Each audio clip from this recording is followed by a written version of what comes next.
So the next couple of Marvel movies, I feel are going to be very different, but very pinnacle. So we have Thor: Love and Thunder, and we recently got the trailer which revealed Zeus, and it also revealed Gorr, the God Butcher. But realistically, it didn't reveal much. And then after that, we have Black Panther 2, aka Wakanda Forever, which we don't really know much about outside the fact that Namor is supposed to be the main villain, if you like, and they're going to change the origin story, and also Riri Williams' Ironheart is going to appear in that movie. So they're very different movies, but they're going to push the Marvel Cinematic Universe in very different ways. One's cosmic and one feels pretty much grounded. So yo, what is freaking good, YouTube? Warstu here. If you are new around here, make sure to subscribe to never miss any of the daily Marvel, DC, pop culture based videos we do. If you could subscribe to the channel, that would help me out very much. Drop a comment down below and like the video to help the algorithm if you want to see what the beautiful face behind the beautiful voice looks like. Just check us out on Instagram at Warstu, currently growing a beard, so check us out over there. And if you could follow me on Twitter, WarstuG. I've got like 12 followers over there, and the aim is to hit 10,000 followers over there. So Thor: Love and Thunder is very interesting for many reasons. Why? Because we have the introduction of Zeus from Mount Olympus, and also we have a god killer himself, Gorr, the God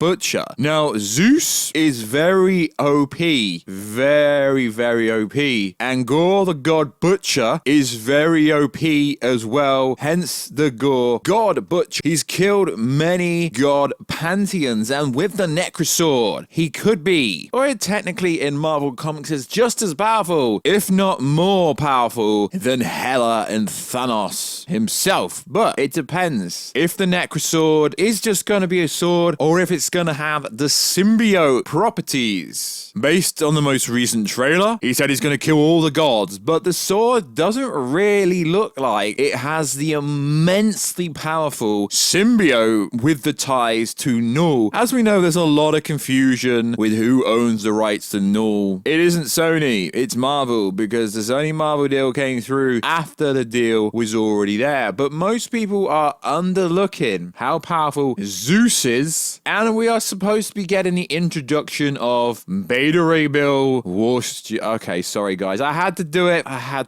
And the introduction, because Zeus is in this movie, of Hercules. So who is Zeus and what is Zeus in this interpretation of it? So we don't know if this is going to be the original Zeus from Marvel Comics or from Greek mythology, but we do know that Valkyrie is going to be fighting Gorr with Zeus's lightning bolt, which kind of looks like a sword in the MCU, and we know it's going to be played by Russel Crowe, or at least this interpretation is. So does this mean that Zeus will actually give the lightning bolt to Valkyrie, or will Zeus die? But Zeus is pretty much indestructible, so could Zeus die? We don't know. As we said, we don't know. Marvel Comics doesn't really stick to the Marvel Comics when it comes to the interpretation that we end up getting in the MCU. So Zeus in Marvel Comics is known as the god of heavens and sky, and whether Zeus was depicted as the human boy from the dimension of Olympus, they figured he was thousands of years old. He was the youngest son of Kronos, not to be confused with Kratos, Kronos, and Rhea, the ruler of Olympus, worried about a prophecy that one of his children would one day overthrow him. Kronos imprisoned his children within another dimension, but Rhea prevented Zeus from meeting the same fate. He was then secretly cared for by his grandmother. As he grew older, Zeus vowed revenge on his father, so he freed his siblings, Hades, Poseidon, and so on. I'm trying to keep this video short. In addition to Cyclops, before a war on Titan. Following a decade-long war, Zeus arose victorious before sending the surviving Titans, Kronos, etc., and taken over as the leader of Olympus. Now we see in the trailer a little bit of Zeus's power when he flicks Chris Hemsworth naked, and then you can see his shredded, muscular, Trenbolone-built body, which, don't get me wrong, we know Chris Hemsworth Thor isn't natty in this movie. He's clearly be juicing, but he does look pretty cool. And before anyone in the comment section goes, yo bro, it's hard work, you you cannot get that dry, grainy look naturally. Not even once. So that's a little background of who Zeus is, and obviously he has notable children: Athena, Ares, Apollo, Artemis, Hermes, and also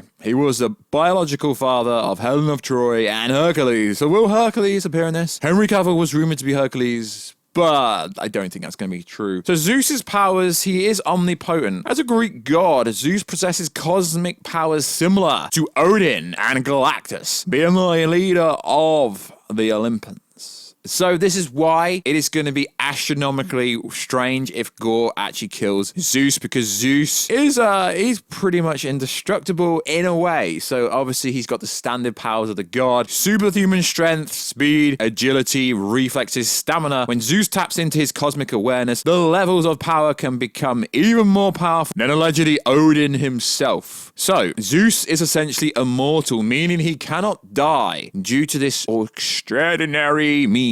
His body has a regeneration power, healing, which allows him to repair a damaged organ or missing limb if necessary. Zeus is invulnerable, so he is very OP. So we know in this movie, Thor is pretty much at Rune King Thor power. Thor can tap into Odin force. Just before Odin died, Odin was like, yo son, you're pretty much more powerful than me. So who would win in the fight out of Thor and Zeus? I don't know, but this is why it's going to be very extraordinary. As we know, Zeus harnesses the power of electric, which is seen in the form of electric bolt projection. This is why if Gorr the god butcher kills Zeus, he ain't messing around. So in theory, Zeus is more powerful than Odin at that we know at the moment, but seeing as they're never going to fight, we don't know if this is actually true, because one of the main reasons Thanos didn't attack before Odin died was Thanos was scared of Odin. But then my question is, why didn't Zeus get involved when Thanos attacked, when clearly Zeus could absolutely hand his ass, could absolutely dominate Thanos? I presume it's going to be because in Marvel MCU, it's going to be whatever happened to the humans, the Eternals can get involved with if deviants get involved or something like that. But technically Thanos is half deviant, he's not really. I presume it'd be some reason like that. Now actually Russell Crowe is playing Zeus. There were some weird rumors that he was going to play Beta Ray Bill. Now if Beta Ray Bill and Hercules are not introduced in this movie, it's a massive L completely. So what I think is going to happen is Zeus will actually become an ally with King Thor, although it looks pretty hostile when Thor, Valkyrie, Jane Foster Thor all head up to Mount Olympus because they're strangers. But Thor is technically a god because obviously Thor is the god of thunder. Now we don't know if Russell Crowe is going to be in the MCU for the long term, or is this just a one-off role. The Greek god might be killed in this movie, but as we've listed his powers, he's literally indestructible. So it wouldn't make much sense if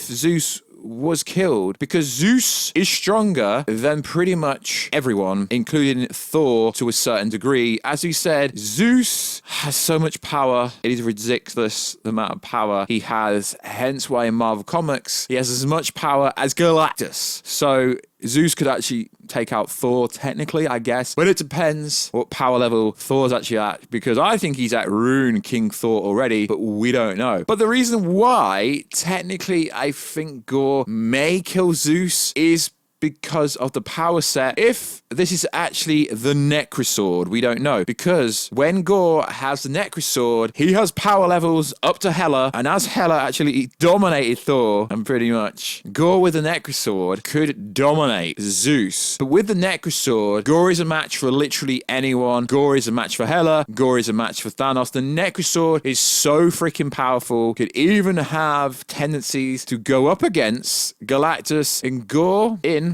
the comics is just such a freaking badass. Gorr is immensely powerful in the comics, but we don't know what version of this is we're going to get. As we know, he is literally the god killer. And with the Necrosword, if it's got the symbiote powers, it gives him incredible strength that could match, in theory, Hercules and Thor, Hulk, Namor, Warstu, etc. So we don't actually know how powerful Gorr will be in this universe, the MCU we're talking about, and we don't know how powerful Zeus is, because all we've seen Zeus is make Thor naked. So if we have Zeus from the comics go to the MCU, and if we have Gorr the God Butcher go from the comics to the MCU properly, Zeus could go toe-to-toe with Gorr the God Butcher. But seeing as we know Gorr's main aim in this movie is to kill all the gods, will he take out Zeus, the king of gods, the ruler of the Olympian gods? We don't know. We know that in the comics, Gorr's literally slayed many gods. Gorr could easily live up to the name. Like we said, he can match Thanos' power, he can match Hela's power, which means he can match Thor's power. That is why Thor versus Gorr is a really good fight. Gorr versus, Valkyrie, he'd kill Valkyrie instantly, but we know the narrative isn't gonna go that way. This is why Gorr versus Thor, that's a mouthful, is such a cool way. So Gorr could be, in theory, the strongest villain in the MCU yet, and Zeus could be the strongest character in theory. But like I said, we don't know which version of Zeus we are actually getting, do we? No. And if we get the mighty powerful Thor, Thor's actually really strong. There are people that could take Thor out. Hercules could be stronger than Thor, but like we say, we don't know how powerful Thor is until they actually show us that. We know Thor can tap into Odin Force. We know he can wield Mjolnir. We know he can wield Stormbreaker. We know Thor could take out many people. He's stronger than Odin, and Odin was the reason why Thanos didn't attack. So if Thor is now stronger than Odin, Odin surely is the strongest being in the universe. Now I know what you're gonna say. You're gonna say, but we're not on about the Scarlet Witch here. We're not on about the Scarlet Witch. So like always, guys, let me know. Is Gorr going to kill Zeus? Is Zeus too powerful? Why is Zeus in this movie and is Thor gonna kill Gorr? Now I've listed the reasons why the following is true in my opinion. Gorr the God Butcher is the most powerful villain yet. He matches Hela, he matches Thanos. Thanos, in theory, wiped out Thor, although Thor technically killed him, but if you go by Infinity War, absolutely slayed him. He's more powerful than everyone. Zeus is key to taking out Gorr, but I don't know what depiction